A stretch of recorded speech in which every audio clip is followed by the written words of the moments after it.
Yo, what's going on, everyone, and welcome back to another episode of the DLloyd NBA podcast. So not a ton of news, but the few news that we have today all have a common theme, and that's what this episode is frankly going to be about.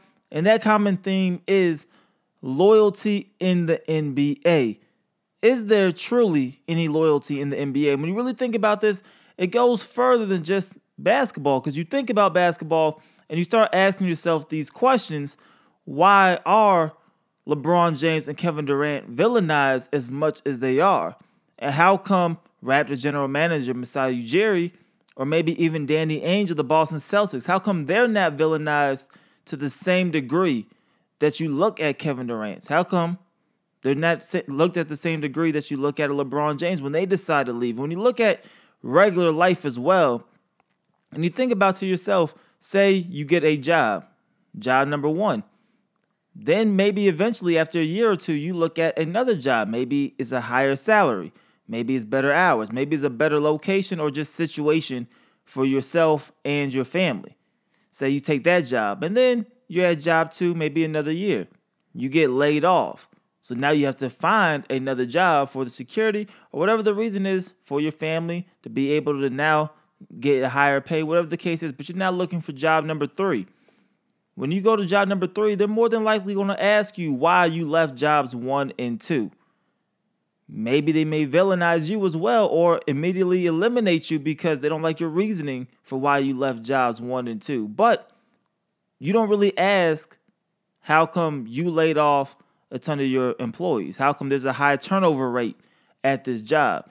Nobody asked ESPN really why they laid off hundreds of employees. How come the New York Daily News just laid off half of their writers, including the majority of their sports division?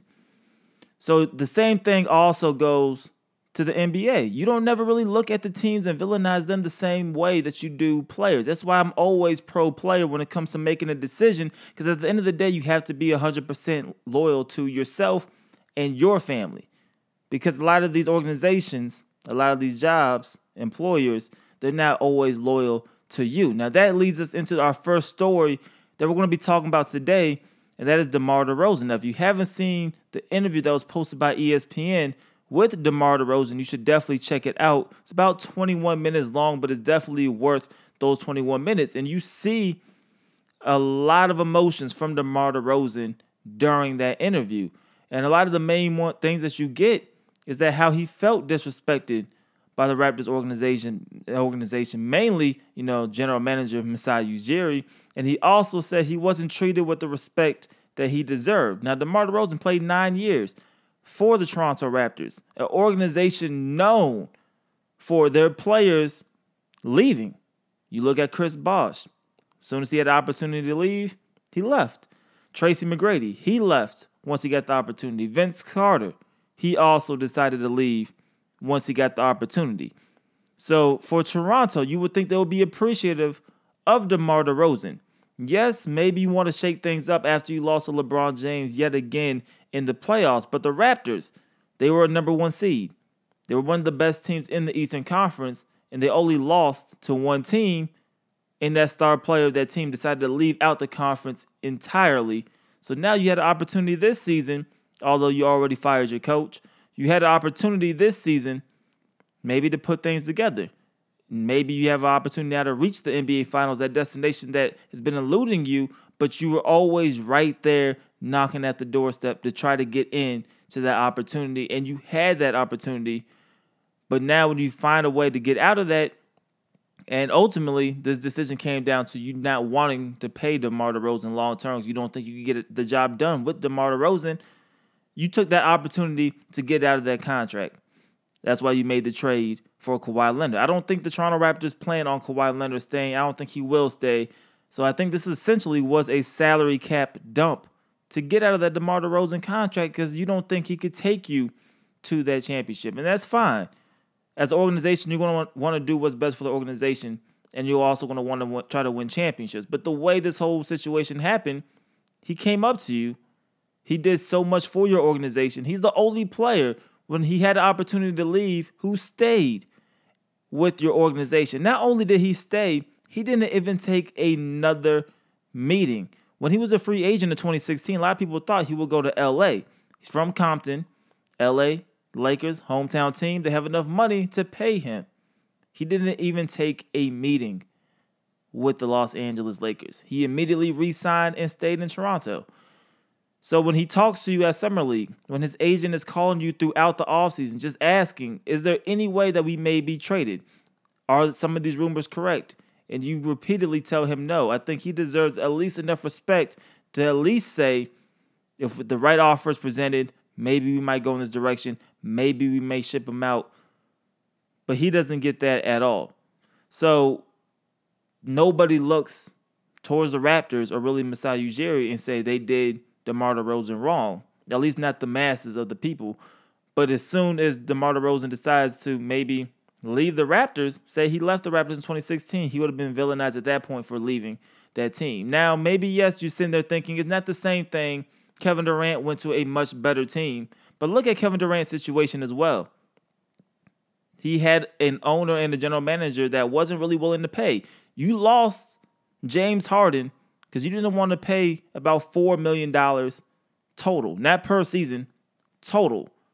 So you lost out on a player, and you looked at what the moves that were being made at that point by OKC. You weren't getting a better team. They weren't putting better players around you. It was literally Kevin Durant and Russell Westbrook trying to carry the team every single time. So when he's seen a situation where maybe he has a coach that will utilize his play style a little bit better, you have owners who are trying to win and trying to put a better team together. He took that opportunity. LeBron James did the exact same thing. Cleveland, they were not putting together a great team around him when he left to Miami the first time.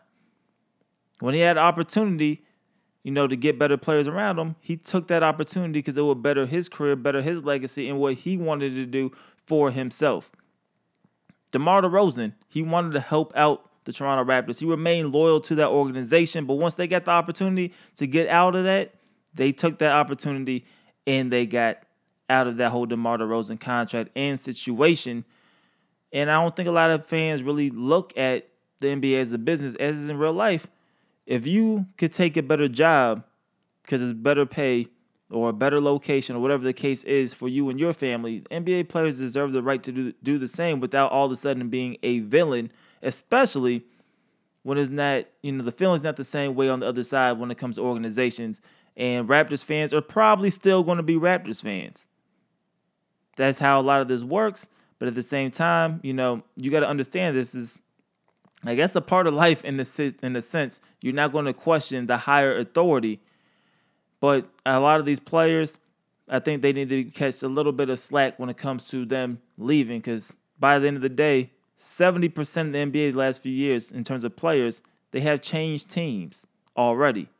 And still nobody's looking at the organizations. Now, when we go and look at another player who now has to make a decision, we're looking at D'Angelo Russell. D'Angelo Russell, he's still on his rookie deal, but he becomes a free agent in the summer of 2019. Now, for the Brooklyn Nets, they have yet to give him a contract extension, something that fellow draft someone who's in his draft class, D'Angelo Russell, Devin Booker, he already got his contract extension. We know Karl Anthony Towns, same draft class. He is in talks to get his contract extension. D'Angelo Russell and the Brooklyn Nets have yet to even talk about a contract extension. And for Brooklyn, you see why they're doing it. They're trying to make sure they have as much money as possible for summer 2019. They are doing all the moves they are doing right now for the summer of 2019. That is why they're clearing up as much cap space. That's why they're making some of these trades so these contracts can come off their books. They want to make a big splash in free agency summer 2019. D'Angelo Russell, he's looking to get paid that same summer. So for the Brooklyn Nets, it doesn't make sense for them to negotiate a contract with D'Angelo Russell. But now we're hearing D'Angelo Russell isn't even interested in negotiating a contract with the Brooklyn Nets. And it makes sense, like I said, from both aspects. If you're feeling disrespected by your organization that you are here, you're still the second overall pick in that draft class. You are still contributing. Yes, you got hurt last year, but when D'Angelo Russell was on the court, he still played very, very well for the Nets. If they don't want to bring you in or they're not giving you insurance that we want you back, I can see how you feel a type of way where you don't even want to negotiate with that team anymore because you may not be there any longer. Even when you look at the Lakers and what they did with Julius Randle, they didn't know if they wanted to bring him back. They didn't negotiate a contract during the regular season. And then ultimately, once the Lakers got their guy in LeBron James, they didn't need Julius Randle anymore. And then he was ultimately let go, and he went and signed with the New Orleans Pelicans. The same situation could happen with D'Angelo Russell. They not talk about a contract extension all summer long, and he is now their backup plan in terms of if they're able to hit in summer of 2019, because the Brooklyn Nets are going to have a ton of cap space summer of 2019. They may be able to even bring in 2 max players if that's the direction they decide to go. If they're able to land some of these big players, D'Angelo Russell would then be let go. If they're not able to hit, then of course now they're going to try to bring D'Angelo Russell back because now they want to make it a point, to bring in their player, the young point guard who can be ultimately still a franchise point guard one day. We've seen the potential there for D'Angelo Russell. Of course, he has some character issues, some immaturity issues at times, but on the court, still extremely talented. We're just waiting for him to see if he could ever put the whole thing together. So right now, D'Angelo Russell is not willing to really talk about a contract extension with the Brooklyn Nets. But on the flip side, the Brooklyn Nets are not interested in talking to D'Angelo Russell about a contract extension either. So we will see what happens. Don't expect this thing to get done this year. I don't think they will even really talk at all this year unless Brooklyn gets an indication somewhere that they are not going to sign some of these free agents that they are attending and that they think they will be able to sign. Now, talking about a player who will also be let go at the end of his contract, and that is Kawhi Leonard. Now, we are hearing that the Jordan brand will cut ties with Kawhi Leonard, and they will allow him to walk once his contract is up, and it will be up at the end of the year. Now, Kawhi Leonard, he signed to Jordan. He turned down a 4-year, $22 million contract extension to remain with the Jordan brand that will pay about $5.5 million per year. Now, for Kawhi Leonard, he's definitely a top 5, some people say top 3 player in the NBA. So you would think there'll be a bunch of shoe brands lined up trying to get Kawhi Leonard. You would think he'll be getting paid up there with some of the big-time players. Now, for Kawhi, like I said, he turned down a 4-year, $22 million contract extension. He thinks he deserves more. So let's go ahead and look at some people who are getting paid a little bit more than that. Only a few, but you have Michael Jordan, $110 million per year, of course. LeBron James is at $32 million per year with Nike. Kevin Durant, he's at $25 million per year. Kobe Bryant was at $16 million per year. And you look at who else maybe is in that $5.5 million range. Paul George, he made about $5.5 million with Nike last season. So for Kawhi Leonard, you look and you're like, hey, I'm a better player on the court than Paul George. Paul George also in a small market as well. He's with Indiana. Now he's with Oklahoma City. So not really in a major market. We know Kawhi Leonard at the time he turned this contract offer down, he was still in San Antonio. Now he moves to Toronto. And in Toronto, you're not going to sell a bunch of sneakers there. But if you go to LA, things get interesting now because now you're teammates with LeBron James, who is making $32 million per year from Nike. A big-time market. A lot of eyes are going to be on the Lakers, especially if Kawhi Leonard goes to LA. You have LeBron James. You have Kawhi Leonard there. A lot of people are going to be paying attention.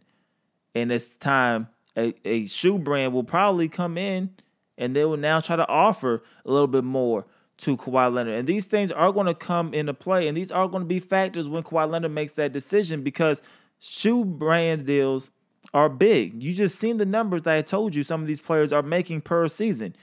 If you could add $10 million for Kawhi Leonard, maybe $15 million per year for Kawhi Leonard in LA, as opposed to making just that $5 million a year in Toronto, that's an added incentive for you to go play in a bigger market where you can sell more shoes. Now, Kawhi Leonard will always have the obstacle of trying to sell shoes because he's just not a big personality. But if you could try to brand him in a way where he's still doing everything he needs to do on the court and he gets his reputation up a little bit, because his reputation will take a hit because of how things ended in San Antonio. And you can't blame Kawhi Leonard at all. Because now we're hearing Danny Green played with the injury that he didn't know about the entire year. So maybe he was on to something with his doctors saying that he was more hurt than the doctors in San Antonio were putting on initially.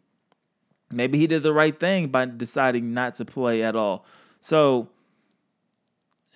he has to now recover from that PR-wise to try to sell a lot of these shoes. And there's other big-time free agents in the shoe game as well. Joel Embiid is going to be available. Andrew Wiggins, Gordon Hayward, DeMarcus Cousins, Isaiah Thomas, and Kelly Oubre. They're all going to be available. And they're all going to be free agents in the shoe game.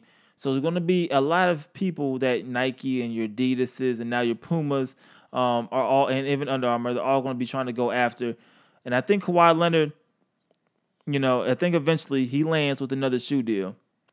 But I think he lands with another shoe deal because he ends up in L.A. So it could be a conspiracy theory, but I think at the end of the day, he goes back to his home. He goes to L.A. next season, and I think the shoe deal will play a part of it. I think how Toronto treated DeMar DeRozan will play a part of it. Toronto's history, I think, is definitely going to play a part of it. Just simply, not keeping their star players. I think if Masai Ujiri stays there, I don't see any player really wanting to go sign, any big players wanting to go play in Toronto after they've seen how DeMar DeRozan was treated. I don't think Kawhi Leonard will stay past this year. The trade's official after he passes physical. So I don't see him staying past this year. But Jordan, they're going to be cutting ties with him. I think it's just a matter of time. I think after this year, when his contract ends, he'll sign another one. He'll be with another company, and I think he'll be in L.A. But that's pretty much everything I want to talk about in today's episode. Loyalty. And, do players need to be loyal to their organizations? And is there truly loyalty in the NBA? I'm not sure. You've seen Kevin Love. He signed a contract extension with Cleveland. On paper, it looks like maybe they're trying to be loyal to Kevin Love, but there is no trade clause. There is no player option or team option. So he can be traded after 6 months. And if you ask me right now, will Kevin Love be a member of the Cleveland Cavaliers in 4 years when that contract is up, or 5 years when the contract is up? I would say absolutely not. If they don't have immediate success, I think the Cavs will then try to trade Kevin Love, and they will use the fact that he is locked up for the next 5 seasons as leverage to trade Kevin Love. But then on the flip side, Dirk Nowitzki, he signed another deal with the Dallas Mavericks to remain a Maverick, and that contract has a no trade clause in it. So he will for sure retire as a member of the Dallas Mavericks. So maybe there is loyalty in some places, but it's definitely not common that you see loyalty in the NBA. But like I said, that is everything for today's episode. Let me know how you guys feel about some of these topics, and how do you guys feel about loyalty in the NBA? Is it there? Is it not there? Either let me know in the comment section below if you're watching this on YouTube. If not, let me know how you guys feel about it on Twitter. Go ahead and follow me at DLloydTV. That is everything. Hope you guys did enjoy it. It's your boy DLloyd. I'm going to see y'all next time. Peace.